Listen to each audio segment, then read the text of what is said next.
Assalamualaikum warahmatullahi wabarakatuh. Perkenalkan, nama saya Nur Yuliana Oktaviani dan teman saya Fatima Zulhania.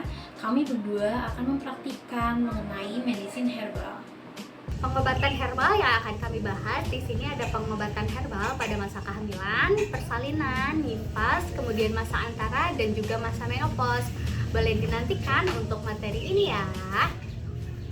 Medisin herbal yang pertama yaitu rebusan jahe. Kita siapkan air dan jahe secukupnya. Manfaatnya adalah untuk mengatasi mual pada masa kehamilan. Selanjutnya adalah membersihkan dan mencuci jahe. Setelah membersihkan dan mencuci jahe, kita bisa potong tipis-tipis jahe tersebut. Kalau misalkan mau diparut juga boleh. Selanjutnya kita ceburkan jahe yang sudah dipotong iris-iris ke dalam air mendidih.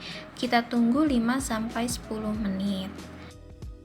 Apabila sudah, maka rebusan jahe bisa kita hidangkan. Rebusan jahe ini bisa kita tambahkan madu atau jeruk nipis untuk mengatasi mual pada masa kehamilan. Selamat mencoba. Nah, selanjutnya kita akan bahas mengenai herbal medis pada masa persalinan. Nah, untuk masa persalinan biasanya herbal medis ini bisa digunakan untuk aromaterapi, kemudian ada pijat dan juga kompres. Untuk jenis-jenisnya sendiri itu ada jahe, mawar, kemudian ada lavender dan juga lemon. Untuk keempat jenis ini biasanya untuk aromaterapi itu memberikan efek untuk mengurangi nyeri, ada juga untuk menurunkan tingkat kecemasan, dan juga untuk menenangkan ibu saat menjalani proses persalinan berlangsung.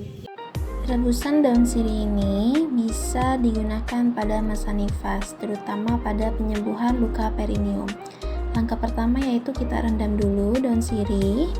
Selanjutnya kita bisa ceburkan daun sirih ke air yang sudah mendidih. Kita bisa tunggu 10-20 menit. Rebusan daun sirih ini bisa kita udahi apabila tekstur daun sirihnya sudah layu dan berubah warna. Selanjutnya proses penyaringan daun sirih, lalu kita diamkan air rebusan daun sirih ini sampai suhu ruangan. Apabila rebusan daun sirih ini sudah adem, maka bisa kita gunakan untuk membasuh bagian lukanya, yaitu medisin herbal pada masa antara atau perimenopause. Medisin herbal ini banyak sekali manfaatnya pada masa antara, yaitu salah satunya sebagai pemulihan fisik dan psikologis, lalu persiapan kehamilan berikutnya, atau menjaga keseimbangan hormon juga bisa, lalu mengatur jarak kehamilan, dan yang terakhir adalah memperkuat vitalitas tubuh. Nah, apa aja sih yang bisa kita jadikan sebagai medisin herbal? Nah, salah satunya adalah temulawak, lalu daun pandan, daun pegagan, lalu madu, lavender, daun sirih, daun kelor, dan daun pepaya.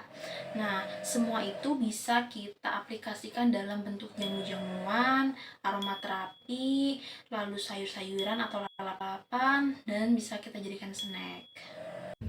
Nah, untuk selanjutnya ada herbal medis yang berguna mengatasi masalah pada menopause. Di sini kami akan membuat video mengenai pembuatan susu kedelai.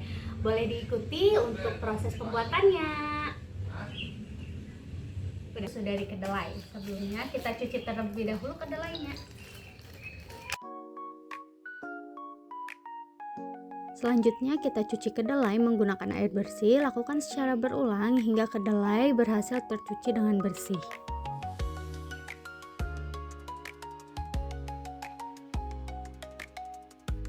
Setelah itu kita rendam kedelai menggunakan air dan diamkan selama lebih dari 8 jam.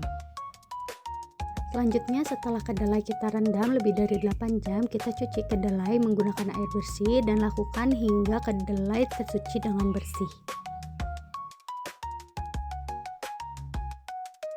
Selanjutnya setelah kedelai tercuci dengan bersih, kita lanjutkan dengan melakukan perebusan pada kedelai menggunakan air bersih dan dilakukan dengan api sedang. Kemudian setelah itu kita tunggu kedelai hingga mendidih dan jangan lupa ditutup.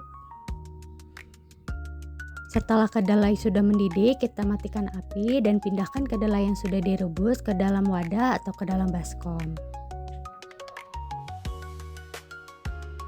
Setelah itu kita cuci kembali kacang kedelai menggunakan air bersih dan pisahkan antara kedelai dengan kulit arinya agar saat dimasak tidak berbau.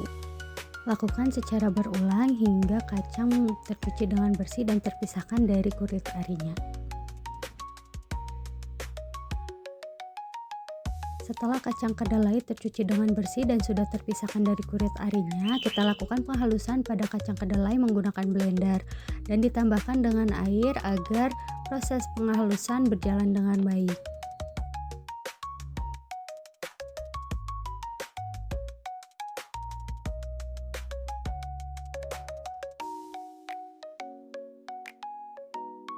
Setelah dirasa kacang kedelai cukup halus, matikan blender dan selanjutnya kita akan lakukan penyaringan untuk pemisahan antara sari kacang kedelai dengan ampas kacang kedelai. Di sini kita gunakan kain dan saat proses jangan lupa untuk cuci tangan terlebih dahulu.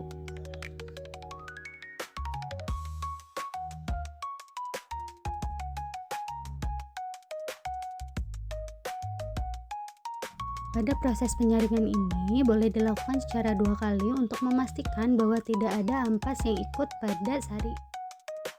Setelah dilakukan proses penyaringan antara sari kacang kedelai dengan ampasnya, selanjutnya kita lakukan perebusan pada sari kedelai dengan api kecil dan ditambahkan dengan daun pandan dan juga sedikit garam. Setelah itu aduk agar garam tercampur dengan rata pada susu kedelai. Saat proses perebusan, jangan lupa untuk sesekali mengaduk susu kedelai dan lakukan hingga susu kedelai mendidih.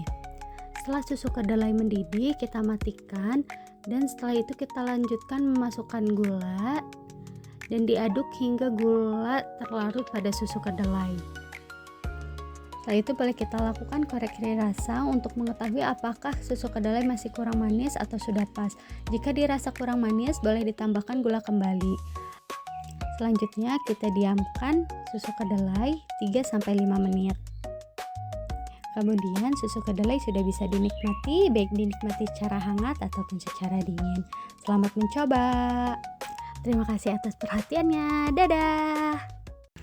Nah, mungkin itu informasi mengenai pengobatan herbal yang bisa kita lakukan di rumah, baik itu pada kehamilan, persalinan, nifas, masa antara, dan juga menopause. Sekian video praktik yang kami buat, semoga bermanfaat. Silakan mencoba. Wassalamualaikum warahmatullahi wabarakatuh.